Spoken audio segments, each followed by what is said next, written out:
Welcome back to the channel, guys. Today I have a topic of conversation that came up to me a few weeks ago, and I wanted to talk about it on camera.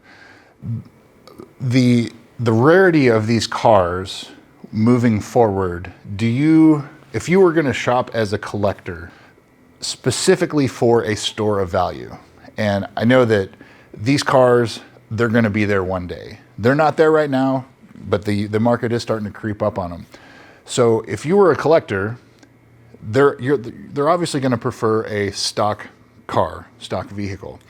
Would you want one that's modified, or do you want one that is maybe has a bolt-on exhaust? You know, I'm looking at, and you've heard me talk about this before, I'm looking at the E39 M5 as a apples to apples type of comparison. So you see E39s that may have a fancy exhaust or something like that, but on occasion lowered, but they've got stock wheels. They don't have aftermarket wheels.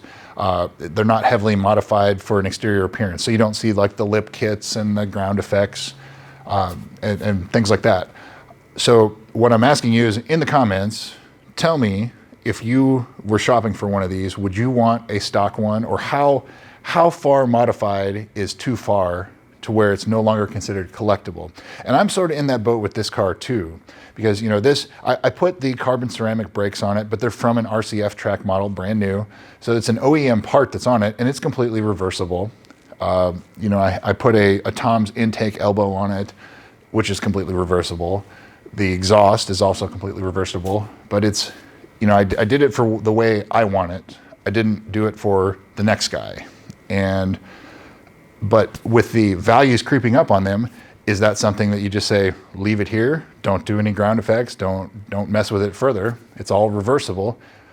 Or do you look for another one that's completely stock? So we're kind of at a weird place in the market right now, because these are enthusiast cars.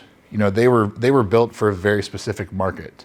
And so if you have the ones that sort of take it a lot further and heavily modify these, is that going to affect the value? I think it will, to an extent, if you're looking for a car as a collector. So you've heard me talk in other videos about the flare yellows, the molten pearls, the anniversary edition cars. Those are cars that they're special on top of being a special car. So will they be more desirable? Probably. I'm not just saying that because I have one, but I think that the more common ones, the white with red interior, the blue with red interior, you know, those are the black with black interior. Those are the more common combinations of these cars. But if you still come across one that has 5,000, 8,000, 10,000 miles on it, you know, if people are wanting to buy those to store those away, I think that that's something that may still happen.